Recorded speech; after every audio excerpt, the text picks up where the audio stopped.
bingo. Keep an eye out for me crying, for Steve spacing out, and for Maddie kicking Steve in the shins to get him to pay attention. Madeline and Stephen would like to express their particular gratitude to their parents for everything they've done to prepare for today. Not just the building and the booking and the planning, but for everything they've done to raise these excellent children. We'd like to take a moment to think about those who could not be with us today. Madeline's Guram, Papa, Mama, Grandpa, Andrew, Aunt Kim, and Uncle Dave. Stephen's Grandpa Larry, his grandparents Loretta and Will Sr., his great Aunt Marge, great Uncle Norman, Uncle Will Jr., cousin Bill Jr., and all other friends and family that have passed away. While they may not be with us as we once knew them, they are still with us when we remember them, when we feel the impression that they've left on our lives. People have been getting married for 4,000 years. Why did they start? But more importantly, why are they still doing it? Why have you two decided that committing yourselves to partnership with one another is so important to achieving fulfillment and happiness? Since Maddie asked me to officiate this ceremony, I've been thinking a lot about this question. I read about the Jewish tradition, Buddhist views on marriage, and the psychology of long and happy relationships. I thought about my few years of experience and about the years of experience of those on this beach. While I certainly am no authority on the matter, I am an ordained reverend of the American Marriage Ministries, so I do think I am at least somewhat justified in delivering an appropriately lofty speech about love and marriage, which is about to ensue. After a lot of thinking, the thing about marriage that I've landed on is this: that marriage is a practice. By this I mean that being married is not something you just are, it's something you continually do. It's not a state of being, but a process that you return to again and again, which takes constant effort, learning, and adjustment. If you think of marriage this way, you aren't just stuck with each other, you're practicing together. And so what's the goal of this practice?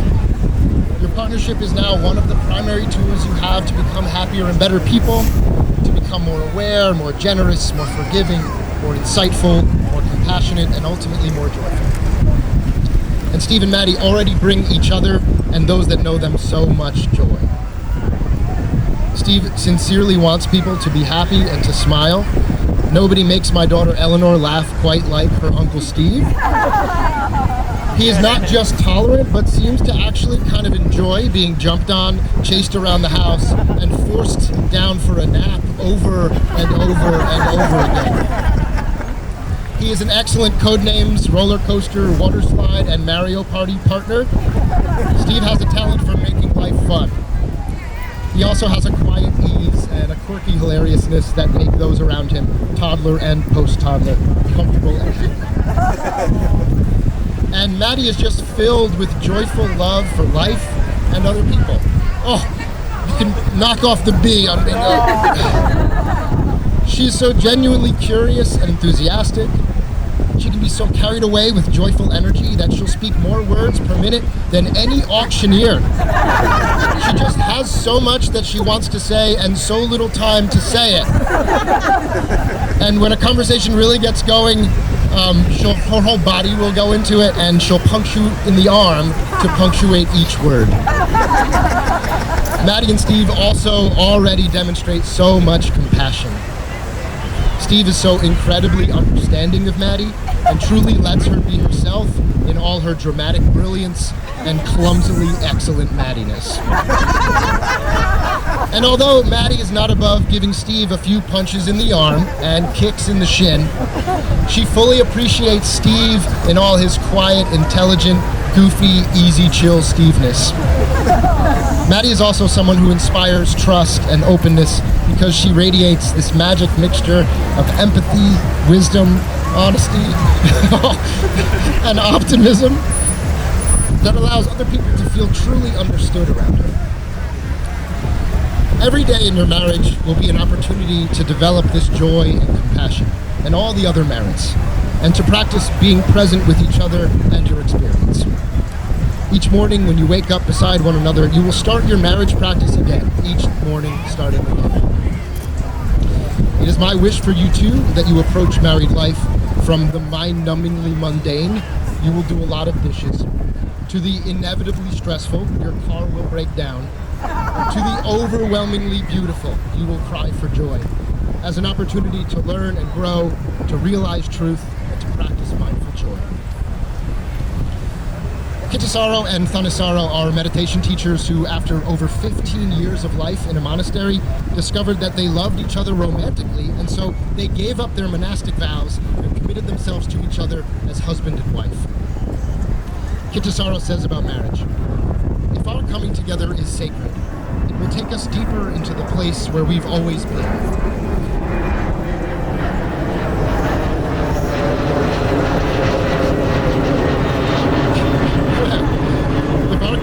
Is sacred, it will take us deeper into the place where we've always been.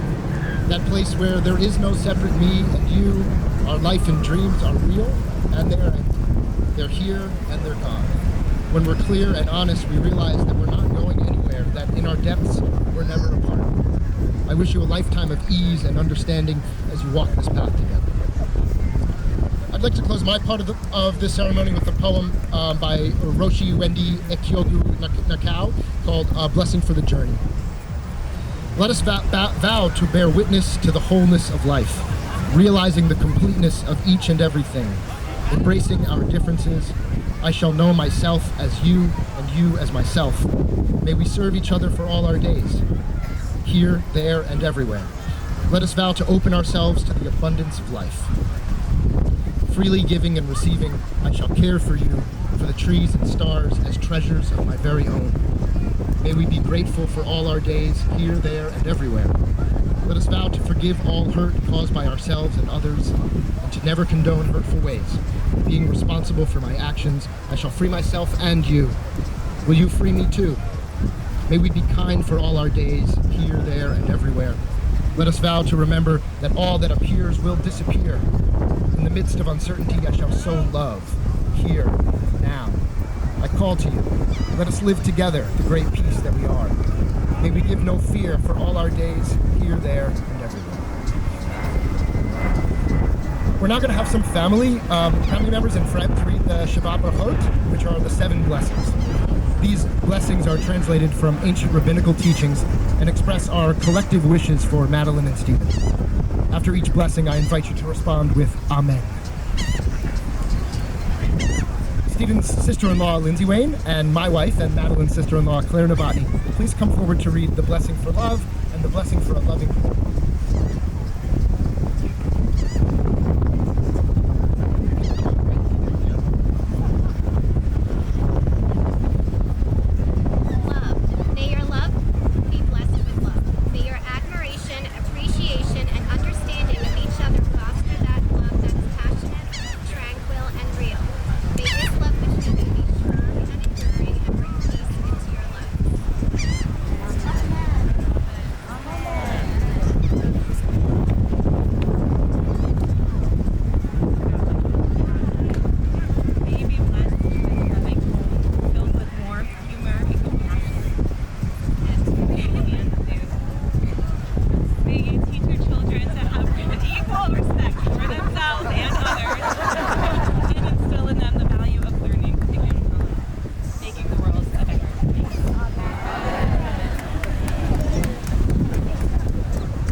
Together to build a relationship of substance and quality. May your sense of humor and playful spirit continue to enliven your relationship.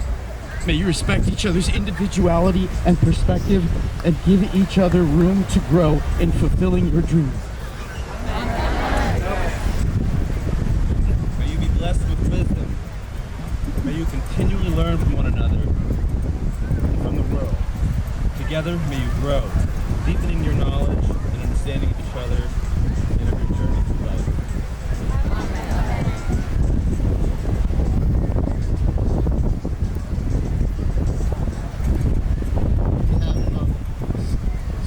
We have Steven's brothers and Ariel.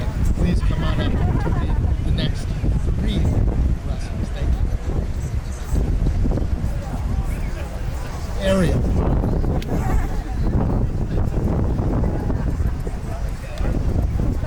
May you be blessed with health.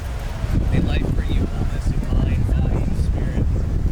May you keep each other well balanced and grounded, and live long, so that you may share many happy years together.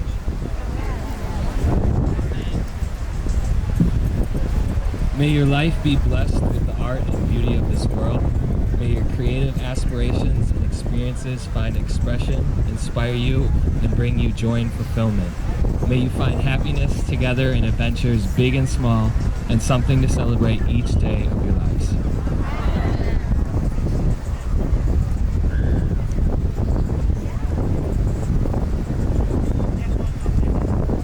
May you be blessed with community. May you always be blessed with the awareness that you are an essential part of a circle of family and friends. May there always be within this group love, trust, support, and laughter.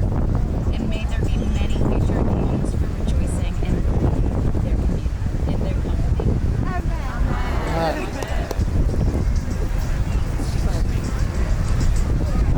Madeline and Stephen have written their own vows, which they will now read to you.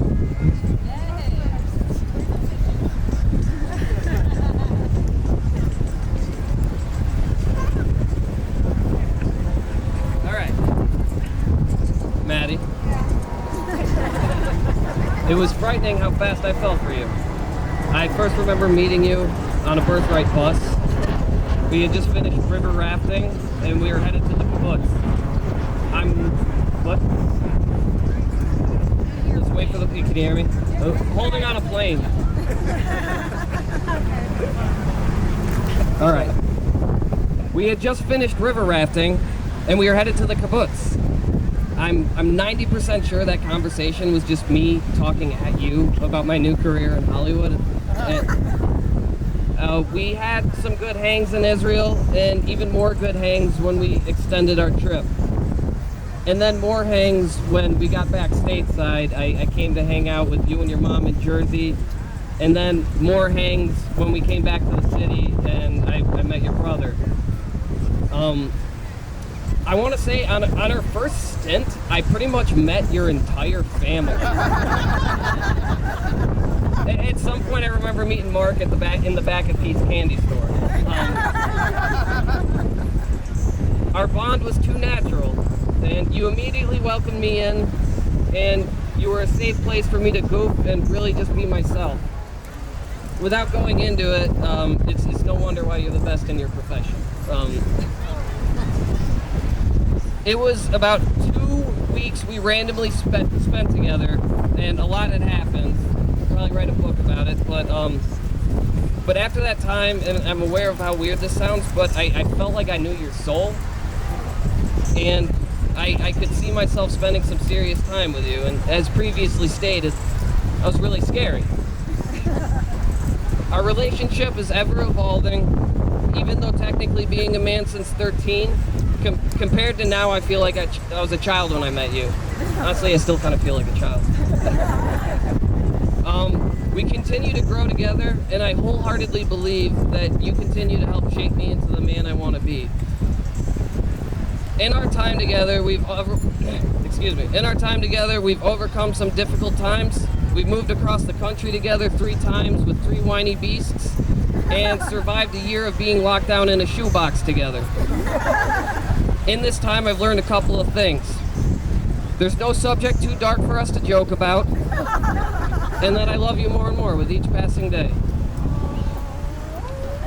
You're my best mate, you're my partner in crime, you're my inspiration, you're my favorite part of the day, you're my whole world, You're the sweetest, most compassionate, most genuine, wittiest, sexiest chick I know. You are the Ja Rule to my J-Lo. So the vows. I promise to always have your back and prioritize us over everything else. I promise to continue to compromise with you, even though for some reason I'll only remember that word if it's written down. I promise to share everything with you, including my PlayStation and impressive Blu-ray collection. I promise to keep challenging myself to be my best possible self, although I think you'll be doing most of that challenging. I promise to always make you smile and attempt to make you laugh. I promise to keep our marriage fun and interesting, even though we have almost nothing in common.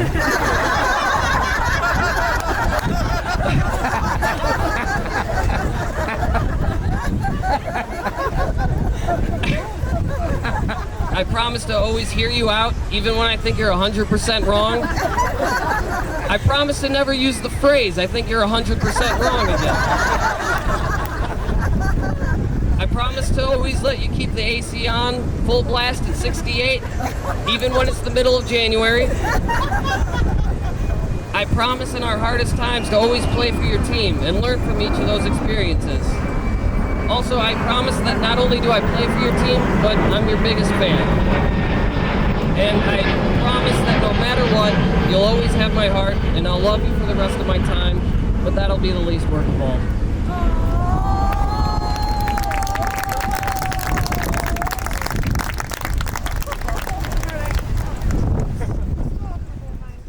Spend the rest of my life with you.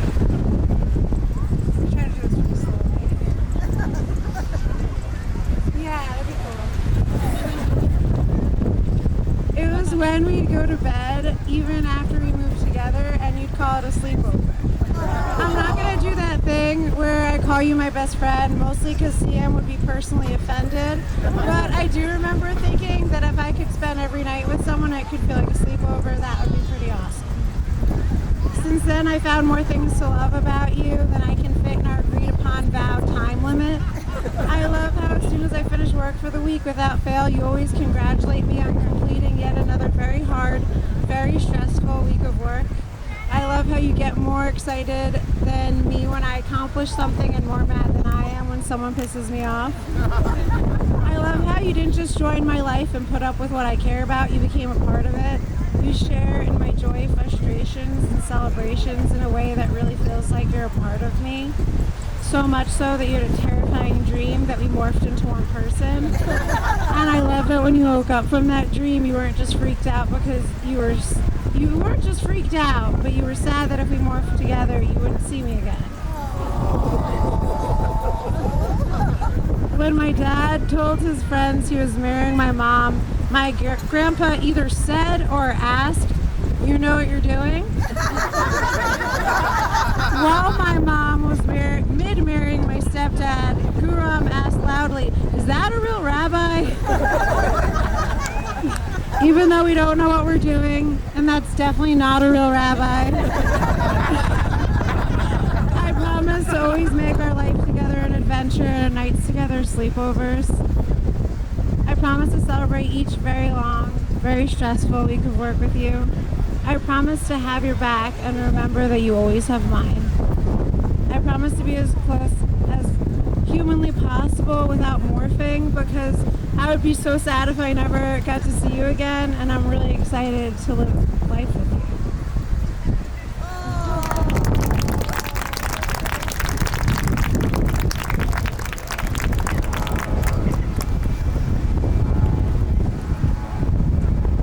Madeline Steve, please join hands in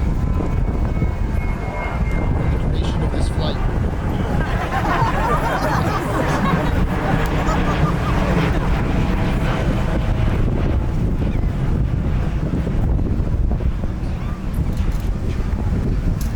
Madeline, do you take Stephen to be your lawfully wedded husband, to have and to hold from this day forward, for better or worse, for richer or poorer, to be good to him in good times and in bad, in sickness and in health, to love him all the days of his life from now and for all your days ahead. You answer. Of course. Stephen, do you take Madeline to be your lawfully wedded wife, to have and to hold from this day forward, for better or worse, for richer or poorer, to be good to her in good times and in bad, in sickness and in health, to love her all the days of her life from now and for all your days ahead? I do. To commemorate this union, you will now exchange rings.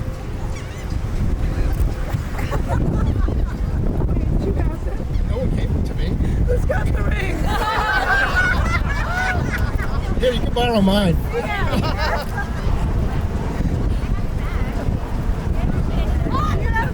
There are no rings. You choose the ring. I've got one. Try to get rid of it? Here you go. Here, you got that one. I got this one. Thank you. Oh, perfect. All right, who else has a ring?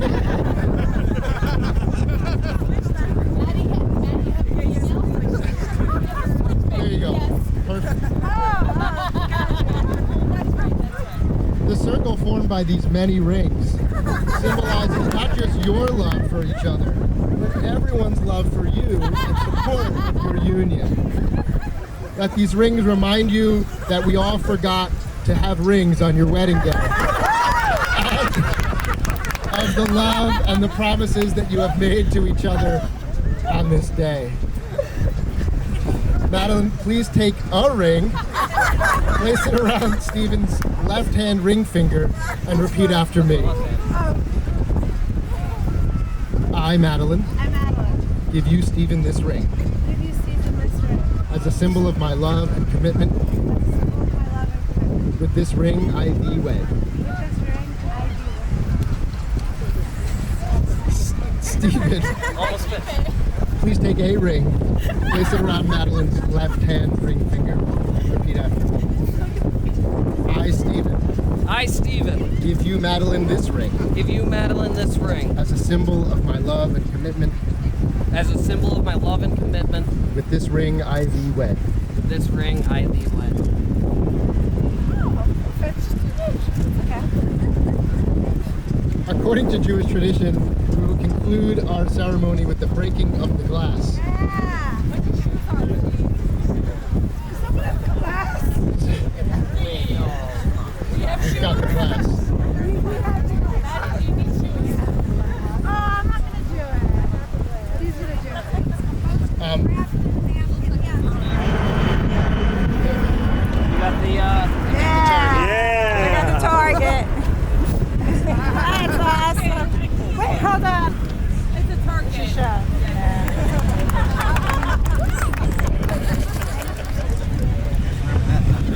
Maddie and Steve prefer the most romantic interpretation, which is that the breaking of the glass protects this marriage with the following implied prayer. May your bond of love be as difficult to break as it would be to put back together these pieces of glass. When the glass is broken, please say Mazel Tov as loudly and clearly as you can. Madeline and Stephen, when you're ready.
see would be infinitely better with you beside me. I cannot say it. No! Words can't convey the way that my whole body felt. Oh, that night in Becky's car, when we were singing, well, it clicked right then. That 4 months of denying it could make it no less true. I absolutely, positively had to kiss you. Kiss you. Kiss you. Kiss